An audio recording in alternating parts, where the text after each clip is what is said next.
India Legal presents Courts Roundup.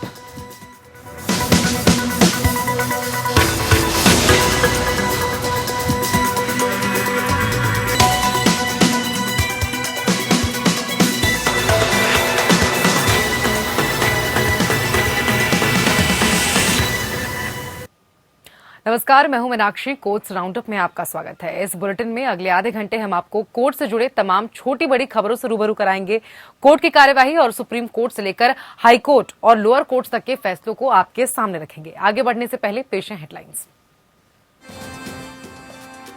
Toolkit मामले में Patiala house court ने दिशा रवि को 3 दिन की न्यायिक हिरासत में भेजा। दिशा रवि की याचिका पर दिल्ली हाईकोर्ट में सुनवाई के दौरान कोर्ट ने कहा, मीडिया ये सुनिश्चित करे कि टेलीकास्ट सत्यापित तथ्यों पर हो। वाराणसी ज्ञानवापी मस्जिद क्षेत्र प्राचीन मंदिर मामले में सिविल कोर्ट में दायर केस। धर्मस्थल अधिनियम 1991 को दी गई चुनौती। विवादित क्षेत्र में दर्शन पूजन अधिकार की मांग। मध्य प्रदेश लव जिहाद कानून पर सुप्रीम कोर्ट नहीं करेगा सुनवाई। निजता और पसंद की स्वतंत्रता के अधिकार का उल्लंघन का दावा। कोर्ट ने हाई कोर्ट में सुनवाई का दिया आदेश। कोविडशील्ड ट्रायल में शामिल वॉलंटियर्स पर साइड इफेक्ट मामले में मद्रास हाईकोर्ट ने किया नोटिस जारी। एसआईआई, डीसीजीआई, आईसीएमआर से जवाब तलब।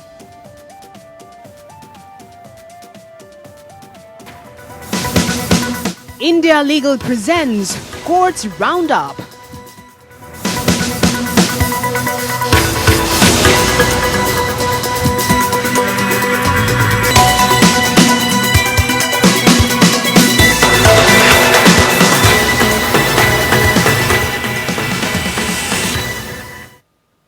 तो चलिए खबरों की शुरुआत करते हैं। 5 दिन के पुलिस कस्टडी खत्म होने के बाद टूलकिट मामले में पटियाला हाउस कोर्ट ने दिशा रवि को 3 दिन की न्यायिक हिरासत में भेज दिया है। वहीं दिल्ली हाई कोर्ट ने दिशा रवि मामले में अंतरिम आदेश दिया है कि मीडिया ये सुनिश्चित करे कि टेलीकास्ट सत्यापित स्रोतों से हो। कोर्ट ने यह भी कहा है कि संपादकीय टीम ये सुनिश्चित करे कि इस तरह के प्रसारण में सत्यापित सामग्री हो। दिशा रवि की याचिका पर दिल्ली हाई कोर्ट में सुनवाई हुई। उधर दिल्ली हाई कोर्ट ने कहा कि चैनल संपादकों को उचित संपादकीय नियंत्रण सुनिश्चित करना होगा ताकि जांच में बाधा न आए। एक बार चार्जशीट समाप्त हो जाने के बाद चार्जशीट का कवरेज किसी भी तरह से अंतर विरोधित नहीं होगा। हाईकोर्ट ने पक्षकारों को हलफनामा दाखिल करने के लिए समय दिया है। अगली सुनवाई 17 मार्च को होगी। हाईकोर्ट ने दिशा की ओर से अंडरटेकिंग को रिकॉर्ड कर लिया है और उनके जानकार इस मामले में अनावश्यक अपमानजनक मैसेज नहीं देंगे। इससे यह सुनिश्चित तो हो कि पक्षकार जांच को नुकसान न पहुंचाएं।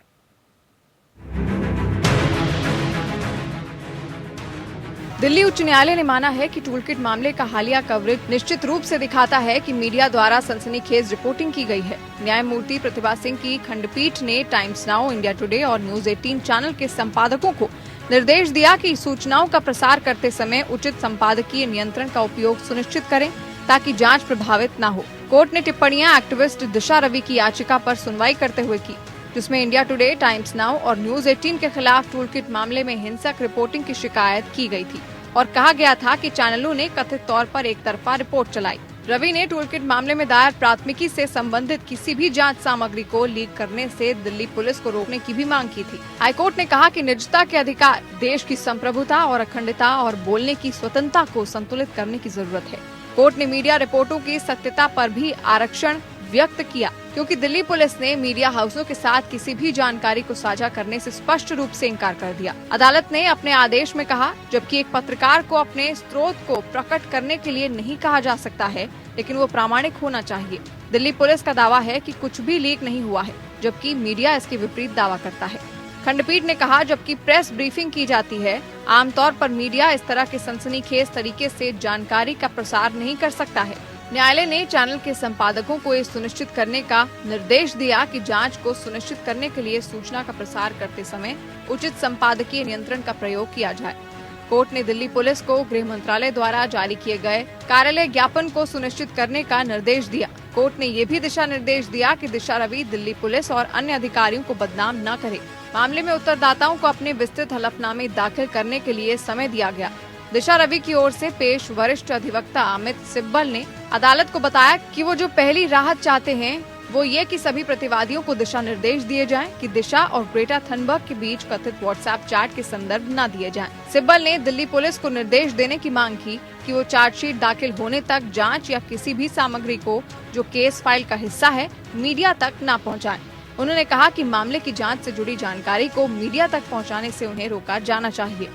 Bureau report. और पूरी खबर पर हमारे संवाददाता अनन्य ज्यादा जानकारी के साथ जुड़ गए हैं। अनन्य, दिशा को न्यायिक हिरासत में भेजने पर कोर्ट के फैसले में क्या क्या कहा गया?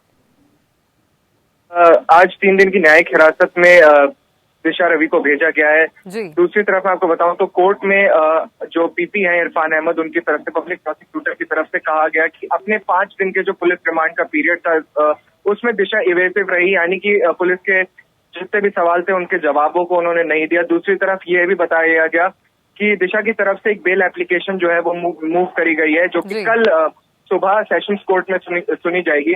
तीसरी बात ये महत्वपूर्ण है कि शांतनु और निकिता जेकब, जो कि को अक्यूज हैं इस पूरे केस में दिशा के साथ, उनके साथ बिठा के अब दिल्ली पुलिस उनकी पूछताछ करेगी। इसीलिए जब तक शांतनु और निकिता को नोटिस नहीं सर्व किया जाता तब तक के लिए कोर्ट ने उनको जेसी में भेज दिया है, क्योंकि दिल्ली पुलिस की भी यही मांग थी।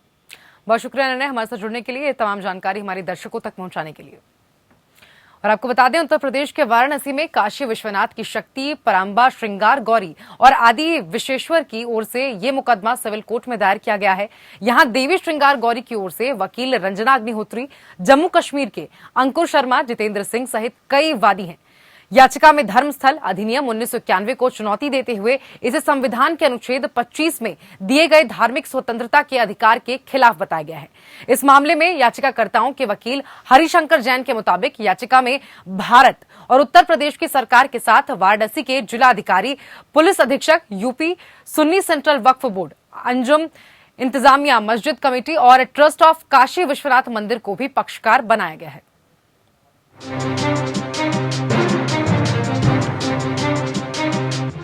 वाराणसी में सिविल सीनियर जज के समक्ष एक मुकदमा दायर किया गया, जिसमें ज्ञानवापी मस्जिद क्षेत्र में एक प्राचीन मंदिर की मुख्य गद्दी पर अनुष्ठान की बहाली की मांग की गई है। मुकदमा मां गौरी के अगले मित्र के रूप में रंजना अग्निहोत्री और 9 अन्य लोगों ने दायर किया है। वादकारियों ने दावा किया है कि वो भगवान शिव के भक्त और उपासक हैं। मुकदमे में गृह मंत्रालय के माध्यम से केंद्र सरकार, उत्तर प्रदेश राज्य, डीएम वाराणसी, वरिष्ठ पुलिस अधीक्षक वाराणसी, यूपी सुन्नी सेंट्रल वक्फ बोर्ड, प्रबंधन समिति, अंजुमन इंतजामिया मस्जिद और न्यासी बोर्ड काशी विश्वनाथ मंदिर को प्रतिवादी बनाया गया है।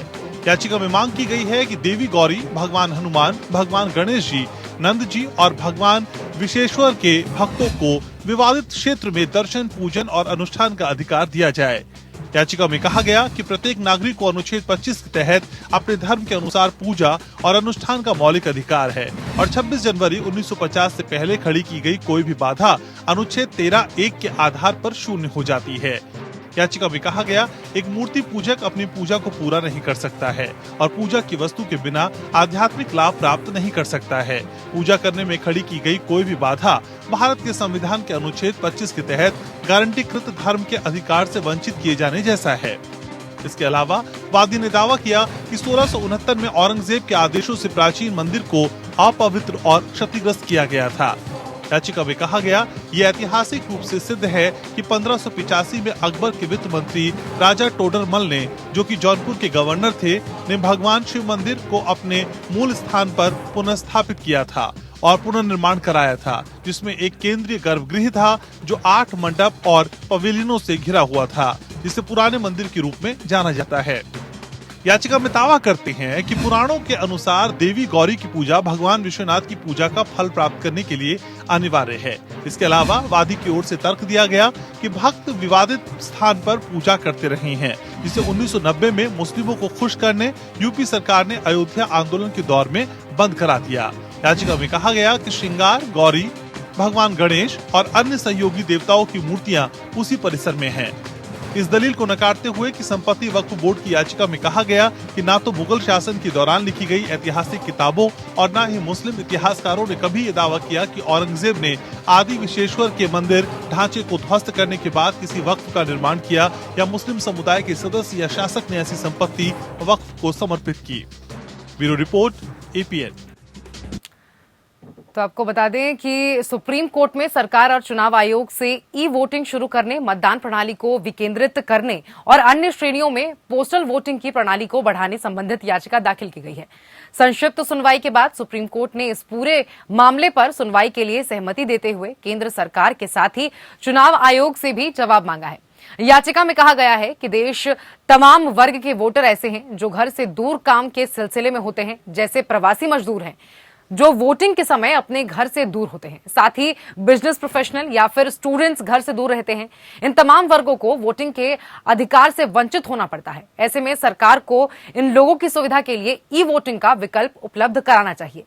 यूके में रिमोट वोटिंग का प्रावधान है। यहां आप पोस्ट के जरिए या प्रॉक्सी के जरिए मतदान कर सकते हैं। विदेश में रहने वाले यूके के लोग भी पोस्ट या फिर प्रॉक्सी के जरिए देश की मतदान प्रक्रिया में शामिल हो सकते हैं।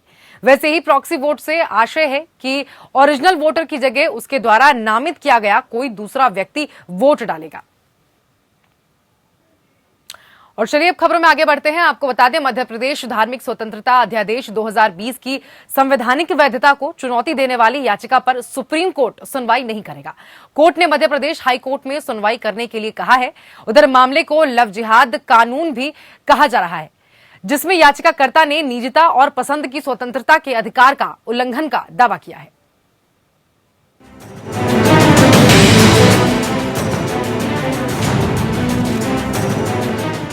सुप्रीम कोर्ट ने एक रिट याचिका पर सुनवाई करने से इनकार कर दिया है, जिसमें धार्मिक रूपांतरण और अंतर धार्मिक विवाह से संबंधित मध्य प्रदेश धार्मिक स्वतंत्रता अध्यादेश 2020 की संवैधानिक वैधता को चुनौती दी गई थी। भारत के प्रधान न्यायाधीश की अध्यक्षता वाली पीठ ने रिट याचिका पर कहा, मध्य प्रदेश हाईकोर्ट से संपर्क करें। हम हाईकोर्ट के विचार देखना चाहेंगे। हमने इसी तरह के मामलों को हाईकोर्ट को वापस भेजा है। पीठ ने याचिकाकर्ता के वकील से याचिका वापस लेने को कहा और उच्च न्यायालय में याचिका स्थानांतरित करने की स्वतंत्रता दी है। मध्य प्रदेश उच्च न्यायालय ने पहले ही 30 जनवरी को धार्मिक स्वतंत्रता अध्यादेश 2020 की संवैधानिक वैधता को चुनौती देने वाली याचिका पर नोटिस जारी किया है। याचिकाकर्ताओं ने कहा था कि उत्तर प्रदेश द्वारा लव जिहाद के नाम पर बनाया गया इसी तरह का अध्यादेश व्यक्ति की निजता और पसंद की स्वतंत्रता के अधिकार का उल्लंघन करता है, जिससे भारत के संविधान के अनुच्छेद 14, 19(1)(a) और 21 के तहत मिले मौलिक अधिकारों का उल्लंघन हुआ है। हाल ही में सुप्रीम कोर्ट ने उत्तर प्रदेश के इसी प्रकार के अध्यादेश के खिलाफ People's Union for Civil Liberties द्वारा दायर की गई एक ऐसी ही याचिका पर विचार करने से इनकार कर दिया था। याचिकाओं में पारित उत्तर प्रदेश निषेध धर्म परिवर्तन अध्यादेश 2020 और Uttarakhand freedom of religion act 2018 की संवैधानिक वैधता को चुनौती दी गई। सुप्रीम कोर्ट ने जमीयत उलेमा-ए-हिंद को उत्तर प्रदेश निषेध धर्म परिवर्तन अध्यादेश 2020 और Uttarakhand freedom of religion act 2018 और अन्य राज्यों द्वारा बनाए गए इस प्रकार के कानूनों की संवैधानिक वैधता को चुनौती देने वाली याचिकाओं में प्रतिवादी के रूप में खुद को जोड़ने की अनुमति दी। जब अदालत धार्मिक परिवर्तन कानूनों को चुनौती देने वाली 2 जनहित याचिकाओं पर विचार कर रही थी, तब वरिष्ठ अधिवक्ता एजाज मकबूल ने जमीयत उलेमा-ए-हिंद द्वारा दायर किए गए हस्तक्षेप आवेदन का उल्लेख किया। दिल्ली के वकीलों के एक समूह विशाल ठाकरे, अभय सिंह यादव और प्रणवेश ने भी शीर्ष अदालत के समक्ष इन कानूनों की वैधता को चुनौती दी। जनहित याचिका में कहा गया है कि लव जिहाद के नाम पर बनाए गए इन कानूनों को शून्य घोषित किया जाना चाहिए, क्योंकि वो संविधान की मूल संरचना को भंग करते हैं। ये दलील दी गई कि हमारे संविधान ने भारत के नागरिकों को मौलिक अधिकार दिए हैं और उसमें अल्पसंख्यकों और अन्य पिछड़े समुदायों के अधिकार भी शामिल हैं। Bureau report. विवेक सिंह चंदेल हमारे संवाददाता जुड़ गए हैं और ज्यादा जानकारी लेकर। विवेक, मध्य प्रदेश हाई कोर्ट में लव जिहाद कानून पर सुनवाई हुई। कोर्ट की ओर से इस दौरान क्या कुछ महत्वपूर्ण बातें कही गई हैं, विस्तार से बताइए। दरअसल ये मामला आज सुप्रीम कोर्ट में था। मध्य प्रदेश हाई कोर्ट जाने के लिए सीजीआई ने कहा था कि इस मामले में, क्योंकि आपकी जो याचिका है वो स्पेसिफिक एमपी के लिए, मध्य प्रदेश के लिए है, इस वजह से इसको डायरेक्ट सुप्रीम कोर्ट में नहीं सुना जा सकता है। इसके लिए सबसे अच्छा होगा कि आप वहां जाइए, क्योंकि जो भी हमारे पास ऐसी याचिकाएं आ रही है जो कि पर्टिकुलर एक स्टेट के लिए आ रही है, उनको हम हाई कोर्ट भेज रहे हैं। और अगर जैसे यूपी उत्तराखंड वाला मसला हुआ, जैसा कि रिपोर्ट में आपने अभी बताया है, इस मामले में ऐसे मामलों के लिए सुप्रीम कोर्ट ने पहले ही 6 जनवरी को एक नोटिस जारी करके जवाब देने के लिए कहा था, जिसमें और स्टेट्स को पार्टी बनाने के लिए जो एजाज मकबूल थे, एडवोकेट जो याचिकाकर्ताओं के वकील थे, उन्होंने कहा कि और स्टेट्स को हम पार्टी बनाना चाहते हैं, तो उसकी इजाजत दे दी थी।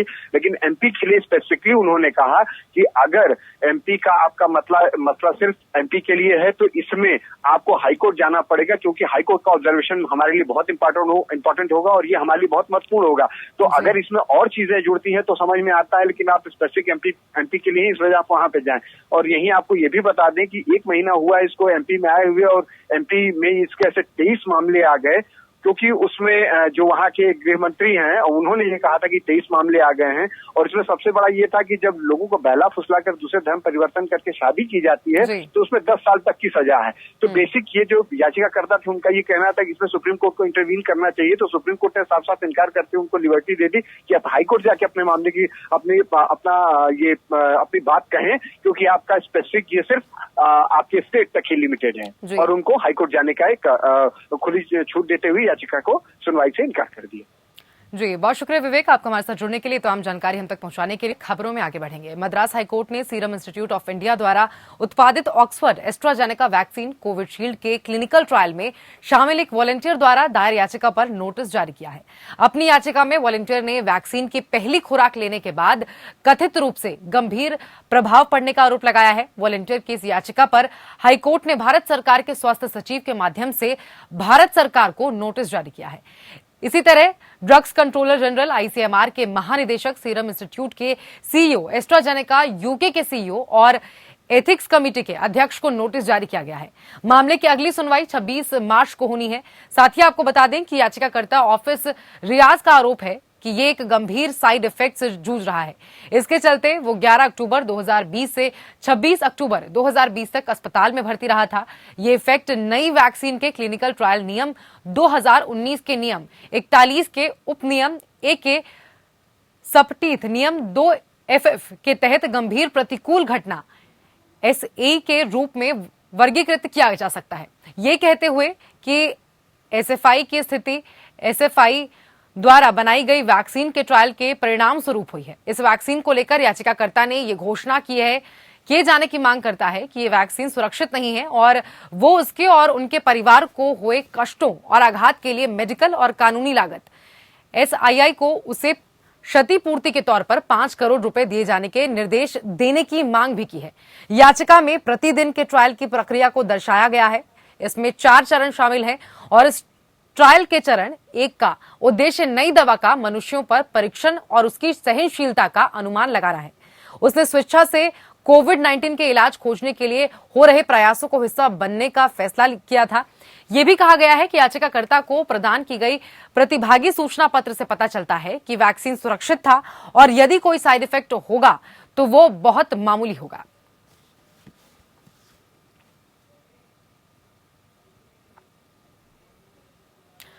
झारखंड हाईकोर्ट ने राष्ट्रीय जनता दल के अध्यक्ष लालू प्रसाद यादव की जमानत याचिका खारिज कर दी है। 12 फरवरी को चारा घोटाले में बिहार के पूर्व मुख्यमंत्री लालू यादव की जमानत अर्जी पर सुनवाई टाल दी गई है। साथ ही आपको बता दें कि अगली तारीख अब 19 फरवरी की तय की गई है। इस मामले में सुनवाई करते हुए हाईकोर्ट ने उनकी जमानत याचिका खारिज कर दी। लालू यादव के वकीलों के मुताबिक आरजेडी प्रमुख की आधी सजा में 2 महीने का वक्त बाकी है। इसी आधार पर फिलहाल लालू को राहत नहीं मिली है, यानी इसका मतलब है कि संभवतः 2 महीने बाद उन्हें जमानत मिलने का रास्ता साफ हो जाएगा। लालू प्रसाद यादव दिसंबर 2017 से जेल की सजा काट रहे हैं। 2018 में उन्हें आईपीसी की धारा के तहत 7 वर्षों और भ्रष्टाचार रोधी एक्ट के तहत 7 वर्षों की सजा सुनाई गई थी। लालू यादव फिलहाल दिल्ली स्थित एम्स में अपना इलाज करा रहे हैं।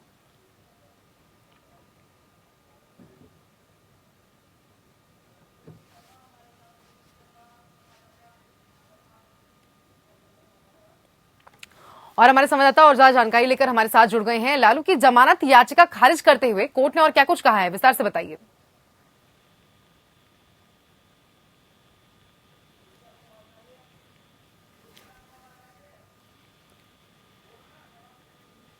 रुचि हमारे साथ जुड़ गई हैं संवाददाता और ज्यादा जानकारी लेकर। रुचि, लालू की जमानत याचिका खारिज करते हुए कोर्ट ने और क्या कुछ कहा है?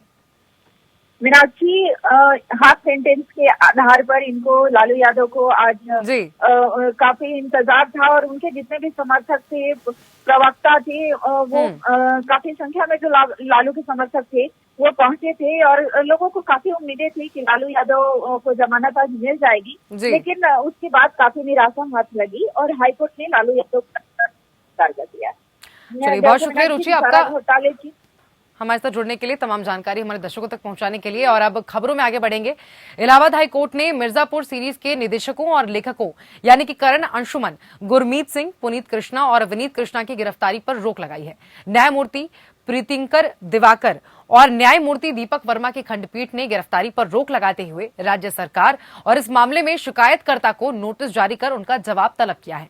याचिकाकर्ता करण अंशुमन, गुरमीत सिंह, पुनीत कृष्ण और विनीत कृष्णा, फरहान अख्तर और रितेश सीधवानी के खिलाफ पहली सूचना रिपोर्ट 17 जनवरी 2021 को कोतवाली देहात पुलिस स्टेशन में स्थानीय पत्रकार अरविंद चतुर्वेदी के द्वारा एक अवांछित घटना के लिए दर्ज की गई थी। साथ ही आपको बता दें कि भारतीय दंड संहिता की धारा 295, 504, 505 और 34 और सूचना प्रौद्योगिकी अधिनियम यानी कि IT एक्ट की धारा 67A के तहत याचिकाकर्ताओं करण अंशुमन, गुरमीत सिंह, पुनीत कृष्णा और विनीत कृष्ण के खिलाफ मुकदमा दर्ज किया गया था।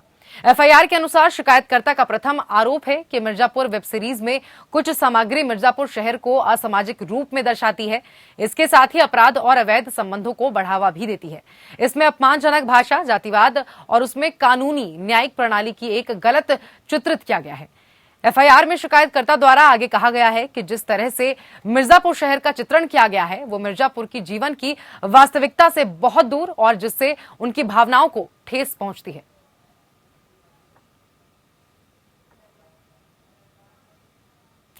अभिनेत्री शर्लीन चोपड़ा ने मुफ्त अश्लील वेबसाइट पर वयस्क सामग्री प्रकाशित करने के लिए अपने खिलाफ लगे अश्लीलता के आरोपों के बीच बॉम्बे हाई कोर्ट में अग्रिम जमानत के लिए याचिका दायर की है। साथ ही आपको बता दें कि अपनी याचिका में शर्लीन चोपड़ा ने कहा है, ये दावा किया है कि सामग्री एक सदस्यता आधारित अंतर्राष्ट्रीय पोर्टल के लिए थी और वो वास्तव में चोरी का शिकार है। हालांकि इससे पहले अभिनेत्री शर्लीन चोपड़ा की अग्रिम जमानत को सेशन कोर्ट ने खारिज करते हुए कहा था कि एक आत्मनिर्भर महिला से ये उम्मीद नहीं की जा सकती थी कि वो अपने चुनिंदा समूह के अंतर्राष्ट्रीय ग्राहकों के लिए एडल्ट कंटेंट बनाती हैं और उस कंटेंट को प्री पॉर्न वेबसाइट पर प्रकाशित करती हैं, जिससे ये आसानी से और मुफ्त में देखने के लिए उपलब्ध हो सके। न्यायमूर्ति PD नाइक ने मामले की अगली सुनवाई सोमवार के लिए पोस्ट कर दी है। उधर अभियोजन पक्ष ने कहा है कि तब तक अभिनेत्री के खिलाफ कोई ठोस कार्रवाई नहीं की जाएगी। 67 वर्षीय एक सेवानिवृत्त सीमा शुल्क और केंद्रीय उत्पाद शुल्क अधिकारी मधुकर केनी ने 31 अक्टूबर 2020 को एक पेन ड्राइव और कई वयस्क सामग्री प्लेटफॉर्मों के खिलाफ साइबर पुलिस में शिकायत की थी। उन्होंने आरोप लगाया था कि जब चोपड़ा का नाम एक सर्च इंजन में दर्ज किया गया तो उसके अश्लील वीडियो स्क्रीन पर आ गए। चोपड़ा पर 22 अन्य लोगों के साथ कफ परेड मुंबई में नोडल साइबर पुलिस द्वारा सूचना प्रौद्योगिकी अधिनियम 2008 की धारा 292, धारा 67 और धारा 67A स्पष्ट सामग्री प्रसारित करना और महिला संरक्षण अधिनियम 1986 की धाराओं के तहत 6 नवंबर 2020 को मामला दर्ज किया गया था। अधिवक्ता चरणजीत चंद्रपाल के माध्यम से दायर अपनी अग्रिम जमानत याचिका में चोपड़ा ने खुद को एक व्यावसायिक महिला और कलाकार बताया है। चोपड़ा ने कहा है कि उनका बयान दर्ज करने के लिए पुलिस से कभी उनसे संपर्क नहीं किया गया और मौजूदा स्थिति में वो आरोपी नहीं बल्कि पीड़ित है।